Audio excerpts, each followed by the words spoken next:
Hi and welcome to today. I'm Amanda and I'm taking you on my 31 days of essential tools and supplies. My essential tools and supplies may be different from yours, but today we're going to be playing with. So let's get started. Hey and welcome to today. Today I'm talking about acrylic paints. Well, sharing with you briefly, very briefly. Now I've got a variety of acrylic paints which I will use depending on the job, and again I've been collecting over a number of years, and so have kind of got quite a lot. Well, maybe not that much. I don't think it's that much. I've got varieties, and so I will look to see which one is working better for me. So the ones that you can see so far are my folk art Americana, is it? Americana. And I will mainly use these kind of paints for my art journal, or if I'm playing with ideas, or you know, if again trying out things that I just want to get the colour. So these are, you know, fairly non-expensive paints to be able to, you know, play about and mess about. And when you see a lot of the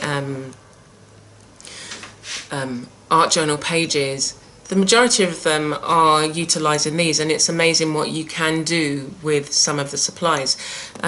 So one of the things that is really good, that if you are feeling stuck and you really just need some sort of inspiration, is to go through your supplies, and that's again what we're doing.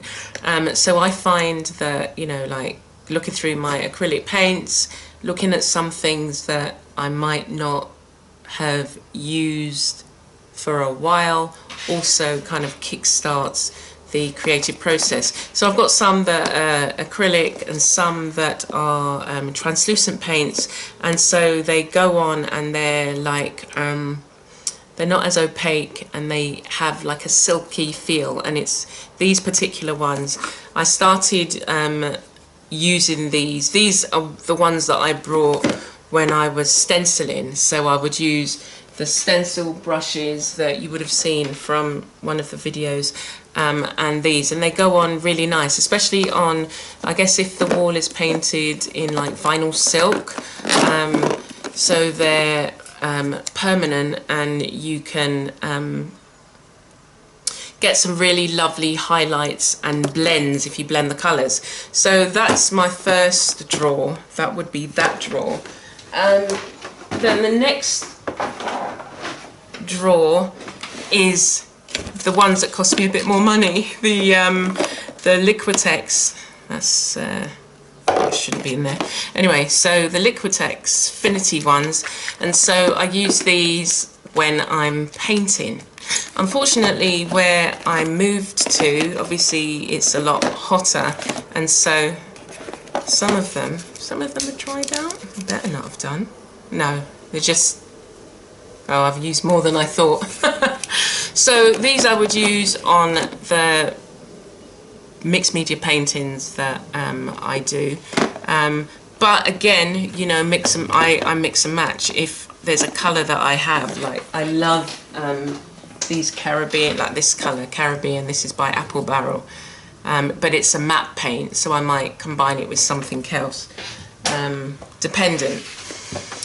So the Finity ones, and then many years ago I found these. They're it's non-fade and waterproof and can go on most things, and it leaves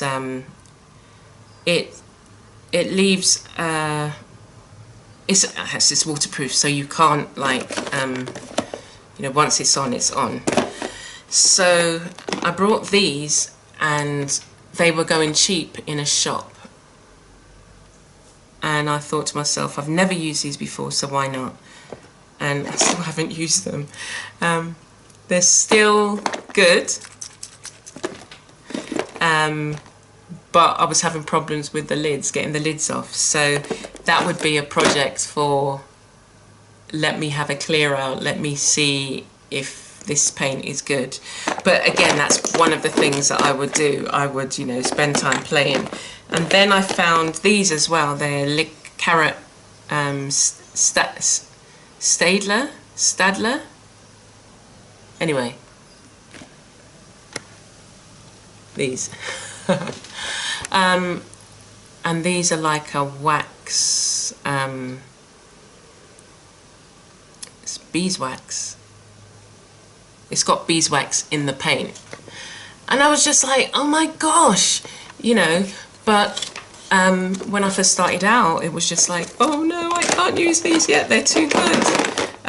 So I brought five of them, yeah, 5, and again, playing with your supplies, like I use them. These work on wood, on other materials, and they were initially priced at, and I'm going back at least 15 years, but these are all good.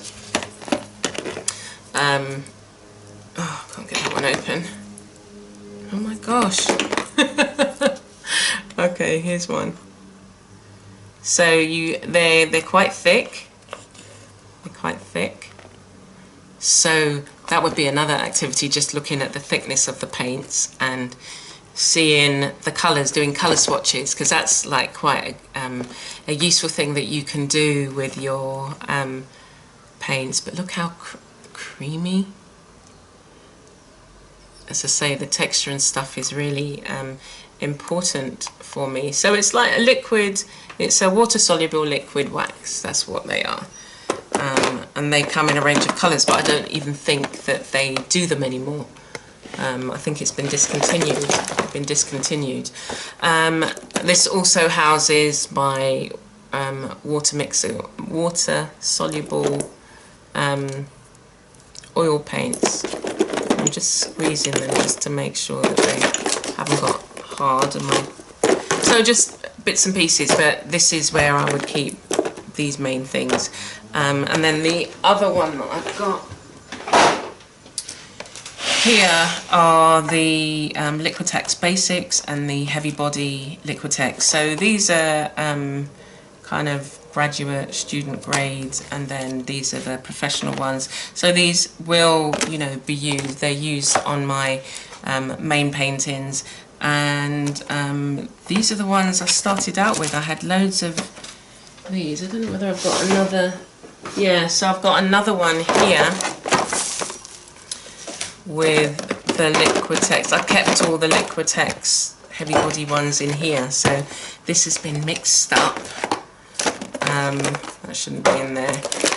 Again, so this is a clear up. So here's a 5-minute, something that you can do to kind of get you on that creative journey again, but also help you revisit some of your supplies. And it's an essential in my, gold leaf. It's an essential in my studio to have acrylics. So, so you see what happens. So you just start tidying up. That shouldn't be in there. I think that's finished. But that should be with the other Liquitex bottles. And then you start thinking to yourself, oh, I feel like doing some painting. Let me get my paper, or let me get... and so that's, again, how I utilise my supplies, not only as tools that I need to work with, but as a kickstart to my creativity. So I will leave a link to some of these. I'm not sure, I know obviously the Liquitex is probably, you can still probably get those in the basic. I got the basic, I brought like a 50 or a 60 packet, and they're all, you know, just small, and they give you a wide range of colours to play with and shades. So I'll leave some links to some of the products, and if you want to check them out, you can check them out. Yeah, so acrylics is one of the things that I have in my studio and I use on a regular basis. But I use them for different purposes, so it's a good way to be able to, you know, see what you need the paint to do for a specific job. The other thing I was going to say just quickly is that these acrylics work well on fabric, and I found that out the hard way when I was working in a nice top, a top that I really liked, and I got the paint off and it never came off, and I was thinking, I'm going out and I'm buying fabric paint, which is expensive, when I can utilize the paints I've already got. I mean, I do have other fabric paint, because then, you know, I'd already brought the fabric paint and crayons and stuff like that. Actually, I might do a video on that to show you. And so it was just like, but I don't need to buy them anymore because now I've got acrylic paints. Okay, so thank you for watching. I hope that's helped you. I hope that's been informative, and you've picked up some ideas as to how you can use your supplies and approach your supplies to work for you. So look forward to seeing you tomorrow. Please do subscribe to the channel and leave a comment. Okay, take care. Bye.